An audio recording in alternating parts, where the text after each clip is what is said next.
Hello students, operating system की video series में अब हम पहुंच गए नेक्स्ट टॉपिक पर which is disk scheduling algos. Disk scheduling algo का टॉपिक बहुत इंपॉर्टेंट है आपके नेट एग्जामिनेशंस के लिए, गेट एग्जामिनेशंस के लिए, पीएसयूज के लिए, किसी भी और कोई दूसरे कंपटीशन की आप तैयारी कर रहे हैं, कैंपस इंटरव्यूज के लिए as well as university exams के लिए, तो ये इंपॉर्टेंट है ही। इसमें कुछ सर्टेन एल्गोज हैं, उन एल्गोज को हम बाद में देखेंगे। पहले समझ लेते हैं कि डिस्क क्या है, क्या इसका स्ट्रक्चर है, किस तरह से इसमें डेटा को सेव करते हैं, किस तरह से डेटा रोटेट होता है, क्या इसका आर्किटेक्चर है, क्यों ये जरूरी है और किस तरह से ये काम करती है। ठीक है, तो आइए आगे बढ़ने से पहले हमने यहां पर कुछ इमेज ड्रॉ की है। तो इस इमेज में मैंने यहां पर एक टॉप सरफेस लिया है जो कि डिस्क को बताएगा, और एक साइड व्यू लिया है जिस तरह से आप आइडिया लगा सकेंगे कि किस तरह से पर्टिकुलर इस डिस्क को हम रोटेट कर रहे हैं, बेसिकली डिस्क काम किस तरह से कर रही है। ठीक है, तो इन इमेजेस को समझने से पहले आइए इस थ्योरी को पढ़ लेते हैं थोड़ा सा कि what is disk actually. Disk is a collection of many platters and each platter is a flat surface. देखिए, किसी भी पर्टिकुलर डिस्क में अभी हम बात कर रहे हैं सेकेंडरी मेमोरी की। ओके, सेकेंडरी मेमोरी कई तरह से हो सकती है, मैग्नेटिक टेप हो सकती है, पेन ड्राइव हो सकती है, आपकी कोई एक्सटर्नल हार्ड डिस्क हो सकती है। ठीक है ना, बट अभी हम यहाँ पर टिपिकली डिस्क की बात कर रहे हैं। तो disk is nothing but the collection of many types of platters, यानी many platters, basically many platters. ठीक है, और हर एक प्लेटर जो है वो बेसिकली एक फ्लैट सरफेस होता है जिसका कलेक्शन बेसिकली डिस्क कहलाएगा। आगे पढ़ते हैं। Each platter has two surfaces covered by magnetic material. हर एक जो प्लेटर होगा, हर एक प्लेटर के दोनों तरफ, यानी इसके दो सरफेसेस होंगे, एक पहले वाला और एक इसके नीचे वाला, यानी दोनों तरफ ही डेटा हमारा सेव होगा। ओके, दोनों तरफ ही डेटा हमारा सेव होगा, तो इसका मतलब स्टोरेज ज्यादा कन्वीनियंट वे में हम कर पाएंगे एक ही पर्टिकुलर डिस्क से। ठीक है, तो एक पर्टिकुलर प्लेटर पे दोनों तरफ डेटा सेव होगा, जाहिर सी बात है वो दोनों तरफ से मैग्नेटिक मटेरियल से कोटेड होगा, so that data can be easily saved. Okay, surface is divided into the sectors and tracks. Further ये जो हमारा जो प्लेटर का जो सरफेस है, ये बेसिकली कुछ ट्रैक्स में और कुछ सेक्टर्स में बटा हुआ होगा। ओके, ऐसा इस वजह से होगा ताकि डेटा को लोकेट करने में बेसिकली सीपीयू को हेल्प मिल पाए। और सीपीयू लोकेट नहीं करेगा, बेसिकली अब आप यहां पर देख सकते हैं एक रीड राइट हेड है, ये यहां पर डेटा को ढूंढ करके लाएगा as per the request of CPU, और डेटा बसेस को देगा, and then data buses will be transmitting that data from this location to CPU accumulator, या जहां भी उसको बेसिकली लेकर के जाना है, जैसी इंस्ट्रक्शन बेसिकली पास हुई है।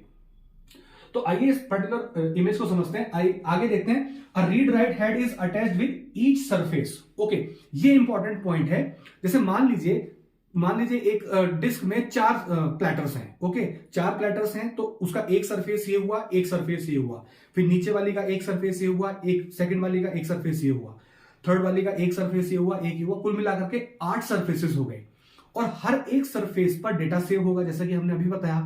तो हर एक सरफेस से डेटा को पिकअप करने के लिए सेपरेट रीड राइट हेड काम करेगा। यानी अगर मैं मान लीजिए मैं इसको ले लेता हूं, एक प्लेटर है, तो एक सरफेस इसके ऊपर वाले हिस्से के लिए होगा और एक सरफेस हो सकता है इसके नीचे वाले हिस्से के लिए, इस तरह से काम कर रहा हूं। ठीक है, और होगा भी इस तरह, होगा नहीं, हो सकता है नहीं, होगा भी।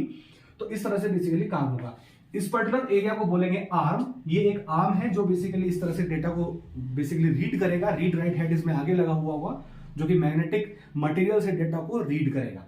ओके, जो डेटा है further it is divided into the sectors and tracks.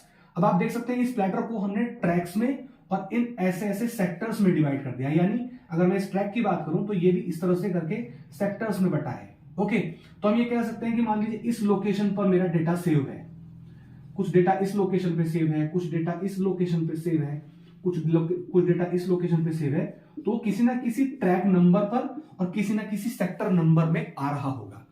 Okay, तो बेसिकली जब भी बेसिकली सीपीयू कुछ भी एड्रेस जनरेट करेगा, तो वो एड्रेस बेसिकली ट्रांसलेट किया जाएगा in the form of tracks and sectors में, ताकि रीड राइट हेड के लिए ये आसानी हो पाए ये ढूंढने में कि कौन से सेक्टर के कौन से पर्टिकुलर ट्रैक पर वो डेटा रखा हुआ है, so that arm basically movement करेगा, और मूवमेंट के बेसिस पर कुछ आर्म मूवमेंट करेगा, कुछ सीडी रोटेट होगी, यानी ये प्लेटर रोटेट होगा, और वो डेटा बेसिकली सीडी वो रीड एंड राइट हेड के ठीक नीचे आ जाएगा, and then operation will be perform. Okay, I hope कि आप इसको समझ पा रहे हैं। ये बीच में एक स्पिंडल है जो कि इसे घुमाता है, इस पूरे के पूरे डिस्क को घुमाता है, तो इसके रोटेशन ऐसे या क्लॉकवाइज या एंटी क्लॉकवाइज हो सकते हैं, दैट डिपेंड्स कि ये रीड राइट हेड क्या बेसिकली पोजीशन को ढूंढना चाह रहा है। ओके, तो ये एक प्लेटर है, ये ट्रैक्स हो गए हमारे, और ये सेक्टर्स हो गए, ये रीड राइट हेड हुआ जो कि ऊपर और नीचे, यानी एक प्लेटर के लिए 2 रीड राइट हेड कंपल्सरीली होंगे ही होंगे।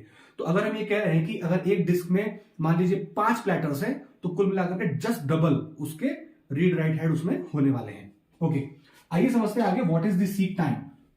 सीक टाइम ये कहता है, मान लीजिए अभी एक डेटा मेरा पास इस लोकेशन पर है, दूसरा डेटा इस लोकेशन पर है, थर्ड डेटा इस लोकेशन पर है, फोर्थ डेटा इस लोकेशन पर है। ओके, और ये चारों लोकेशन से डेटा को पिकअप करके बेसिकली सीपीयू के पास भेजना है। ठीक है, मान लीजिए रीड राइट हेड अभी at that particular point of time इस पर्टिकुलर लोकेशन को इंडिकेट कर रहा है। ओके, हो सकता है उसने यहां से कोई डेटा पकड़ के सीपीयू में भेजा हो। अब इंस्ट्रक्शन जनरेट हुई इसके लिए कि पहले इसको लाना है, फर्स्ट ऑर्डर पे इसको लाना है, देन सेकंड पे इसको, थर्ड पे इसको, फोर्थ पे इसको एंड देन फिफ्थ नंबर पे इसको। ठीक है, ये 5 लोकेशन से इनसे डेटा को फैच करना है और सीपीयू में भेजना है। ठीक है, तो रीड राइट हेड क्या करेगा, सबसे पहले इस अब देखिए रीड राइट हेड बेसिकली यहां तो जाएगा नहीं।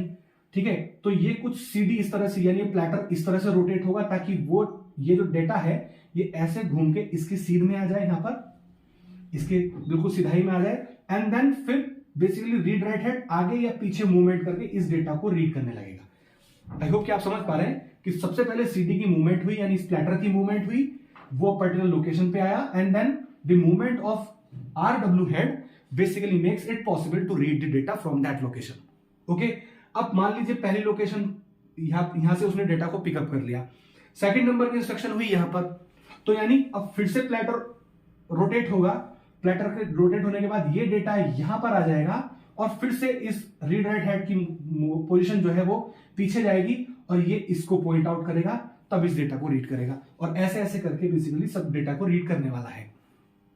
देन व्हाट इज द फंडा of seek time. Seek time का मतलब जैसे सीक होता है ना, हाइड एंड सीक हम खेलते हैं, सीक मतलब ढूंढने का टाइम है ना, सीक मतलब ढूंढना है ना, सर्च करने में कितना टाइम जाने वाला है। तो बेसिकली क्या हुआ, रीड राइट हेड को इस पर्टिकुलर डेटा आइटम इस पर्टिकुलर लोकेशन पे पहुंचने में कितना टाइम लगा, कहां से वो चला, कहां पे वो डेटा था, उस लोकेशन पर पहुंचने में जितना टाइम लगा उसको पर्टिकुलर सीक टाइम बोला जाएगा।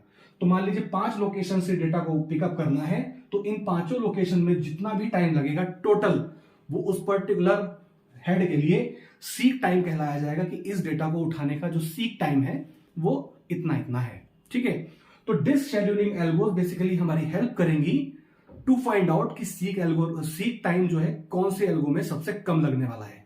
ठीक है, तो आई होप कि आप डिस्क के बारे में समझ गए, डिस्क का स्ट्रक्चर समझ गए कि किस तरह से काम होगा, किस तरह से डेटा सेव होता है या किस तरह से डेटा को पिकअप करते हैं। ठीक है, आर्म का क्या रोल है, रीड राइट हेड का क्या रोल है। अब आगे हम पढ़ने वाले हैं डिस्क शेड्यूलिंग एल्गोस के बारे में, 1 by 1 कुल मिलाकर के 6 या 7 एल्गोस हैं इसकी, और 1 by 1 पढ़ देंगे इनको and then we will be finding what is this seek time. ठीक है, तो मिलते हैं अगली वीडियो में जहां पर हम इस पर चर्चा करने वाले हैं। सबसे पहले जो एल्गो आने वाली है that is FCFS disk scheduling algo. Thank you so much.